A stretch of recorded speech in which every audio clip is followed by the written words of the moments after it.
Captain Nandana charge എടുത്തിട്ടുണ്ട് കേട്ടോ. Live അപ്ഡേറ്റുകളിലേക്കാണ് പോകുന്നത്. ശ്രീതു, നോറ, അൻസിബ, ഋഷി എന്നിവരാണ് ഈ ആഴ്ച കിച്ചണില്.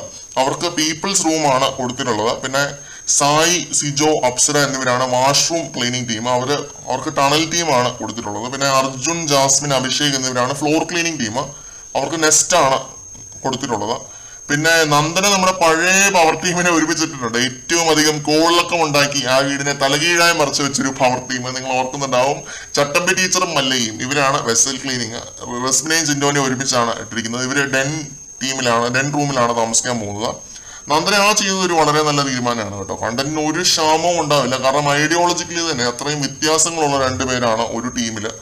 പിന്നെ നന്ദന നല്ല രീതിയിൽ വെറുപ്പിച്ച് കയ്യിൽ തന്നിട്ടുണ്ട്. ആ ഒരു ക്യാപ്റ്റനായിട്ടുള്ള ആ ഒരു സംസാര രീതിയും ഒന്നും എനിക്ക് അങ്ങോട്ട് പിടിച്ചില്ല. മൊത്തത്തിൽ മാറിയിട്ടാണ് നന്ദനയുടെ ആ ഒരു അപ്രോച്ച്. മൊത്തത്തില് പവർ ടീമിന്റെ പവേഴ്സ് ക്യാപ്റ്റന് കൊടുത്തിരിക്കുന്നു എന്ന് ബിഗ് ബോസ് പറയുന്നൊന്നും ഞാൻ കേട്ടില്ല. നന്ദന കേട്ടോന്ന് എനിക്കറിയത്തില്ല. ഹെഡ് മിസ്ട്രസ് ആണെന്നാണ് വിചാരം.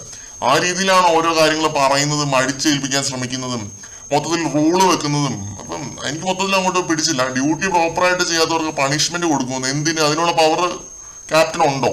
എനിക്ക് തോന്നുന്നില്ല. എന്തായാലും നന്ദന ഭയങ്കര ആറ്റിറ്റ്യൂഡ് ഇട്ടൊക്കെയാണ് സംസാരിച്ചത്. ഒട്ടും തന്നെ പിടിച്ചില്ല. ചിലപ്പോൾ എനിക്ക് മാത്രം തോന്നിയതാവാം. അവിടെ ജാസ്മിനൊക്കെ ഇരുന്ന് ചിരിക്കുന്നുണ്ടായിരുന്നു നന്ദന ഈ സംസാരിക്കുന്നത് കേട്ടിട്ട്.